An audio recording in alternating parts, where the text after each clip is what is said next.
আমার প্রিয় ছাত্রছাত্রীবৃন্দ, কল্যাণী ইউনিভার্সিটির অন্তর্গত বিভিন্ন কলেজে যে সমস্ত ছাত্রছাত্রী থার্ড সেমিস্টারে পড়াশোনা করছো এবং তোমাদের পলিটিক্যাল সায়েন্স মেজর পেপার রয়েছে, তোমাদের জন্য এই ভিডিওটি 2024 সালে পলিটিক্যাল সায়েন্স মেজর থার্ড সেমিস্টারে যাদের রয়েছে তোমাদের সিলেবাসে কি রয়েছে আজকের ভিডিওতে আমি তুলে ধরবো। সেই সঙ্গে তোমাদের 5 ও 10 মার্কের প্রশ্নের সাজেশন অনুযায়ী আমরা পরবর্তী ভিডিওতে আপলোড করব। তোমরা অবশ্যই সেই সাজেশনের ভিডিওটি তোমরা ফলো করতে পারো।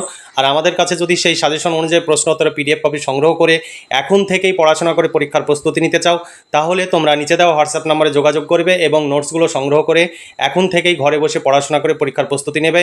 আমাদের এই নোটস সংগ্রহ করলে তোমাদের বিভিন্ন জায়গায় ছুটাছুটি করে নোটস সংগ্রহ করার প্রয়োজন হবে না এবং তোমাদের সময় এবং অর্থের সাশ্রয় হবে।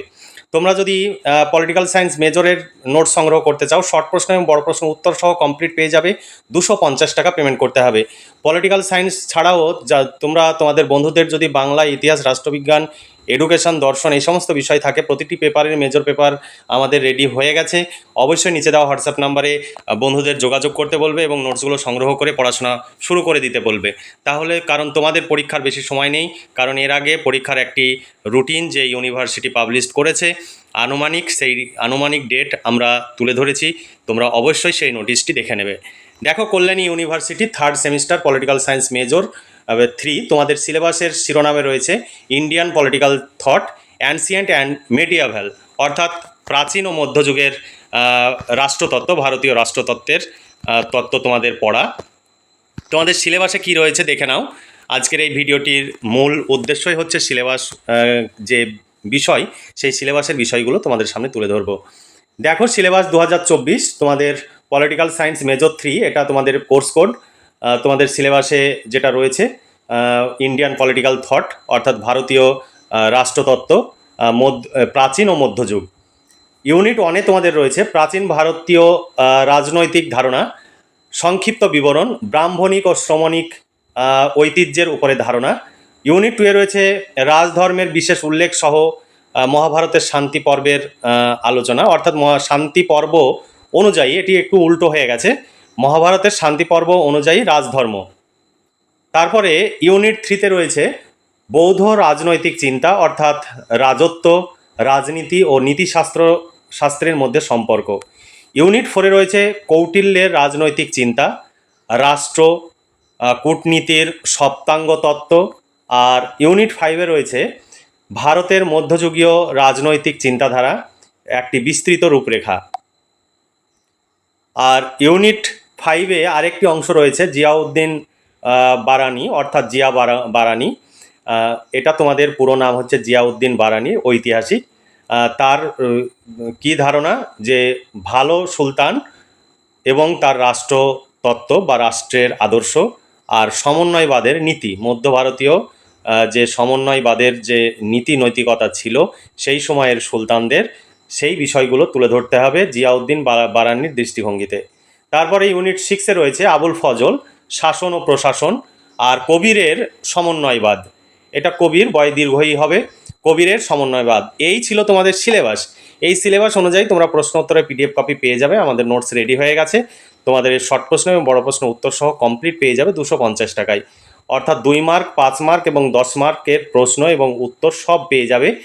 এর বাইরে তোমাদের কিচ্ছু পড়তে হবে না, পরীক্ষায় 100% কমন পাবে। আর তোমাদের যদি মনে হয় এই আমাদের এই চ্যানেলটি নির্ভরযোগ্য, তবে তোমরা ফলো করবে। আর যদি মনে হয় যে নির্ভরযোগ্য নয়, তাহলে তোমরা আমাদের চ্যানেলটিকে ডিনাই করতে পারো, কারণ সেই বিষয়ে তোমাদের পুরোপুরি স্বাধীনতা রয়েছে। তবে কখনোই তোমরা উল্টোপাল্টা কমেন্টস বা হোয়াটসঅ্যাপে উল্টোপাল্টা মেসেজ করবে না। আমাদের এখানে কোনো রকমের দামাদামি হয় না, আমাদের প্রচুর খরচ হয়, কারণ কেউ কখনো বছরের পর বছর ফ্রিতে কাজ করতে পারবে না, সেটা সম্ভব নয়। এখানে দেখো, পরবর্তী সিলেবাসে সাজেশনের ভিডিওটি আমি নিয়ে আসব, সেই সাজেশনের এটাও দেখে নাও। তুমি পরবর্তী যে ভিডিও আমরা আনবো সেখানে এই সাজেশনের প্রশ্নগুলো তুলে ধরবো, আলোচনা করব। তবে পুরো সিলেবাস অনুযায়ী এই প্রশ্নগুলো আছে। তবে তোমাদের অনেক বড় সিলেবাস মনে হচ্ছে ছোট, কিন্তু অনেক বড় সিলেবাস। সেই বড় সিলেবাসে তোমাদের 100-র উপরে প্রশ্ন হয়, 100 থেকে 150খানা প্রশ্ন হয়। সেখানে আমরা 30 থেকে 32খানা প্রশ্ন আমরা সাজেশনে রেখেছি।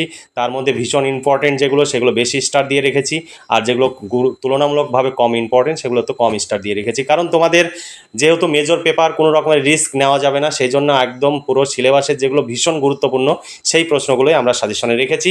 এবং উত্তর সহ তোমরা কমপ্লিট নোটস পেয়ে যাবে। এখানে দেখতে পাচ্ছ সুন্দর করে এই উত্তরগুলো লেখা রয়েছে, এবং উত্তরগুলো একটু 10 মার্কের মতো করে লেখা রয়েছে। কারণ কোন প্রশ্নটি 5 মার্ক হিসাবে আসবে আর কোন প্রশ্নটি 10 মার্ক হিসাবে আসবে সেটা বলা মুশকিল। যদি 5 মার্ক হিসাবে আসে সেটা তোমরা ছোট করে লিখতে পারবে, কিন্তু যদি ছোট করে পড়ো তাহলে 10 মার্ক হিসাবে আসলে তার উত্তর তোমরা লিখতে পারবে না। সেই জন্য আমরা একটু বড় করে রেখেছি, তোমরা তোমাদের সুবিধা মতো যেই পয়েন্টগুলো সহজ মনে হবে সেইগুলো তোমরা মুখস্থ করবে। আর আমাদের কাছে নোট সংগ্রহ করলে তোমাদের সময়ের যেমন সাশ্রয় হবে, অর্থেরও সাশ্রয় হবে। কারণ তোমরা এই নোটস একদম পরীক্ষার হয়তো 15 দিন 20 দিন আগে পর্যন্ত ছুটাছুটি করে নোট সংগ্রহ করবে। এতে তোমাদের খুব একটা যে লাভ হয় তা নয়।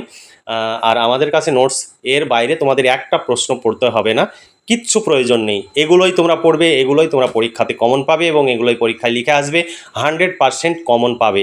এই বিষয়ে তোমরা নিশ্চিত যদি মনে হয় তবেই তোমরা যোগাযোগ করো এবং নোটসগুলো সংগ্রহ করে পড়াশোনা শুরু করে দাও। তাহলে আজকে এই পর্যন্তই। ভালো থেকো, সুস্থ থেকো এবং খুব ভালোভাবে পড়াশোনা করে পরীক্ষার প্রস্তুতি নাও। এই শুভকামনা জানিয়ে আজকে ভিডিওটি এখানে সমাপ্তি ঘোষণা করছি।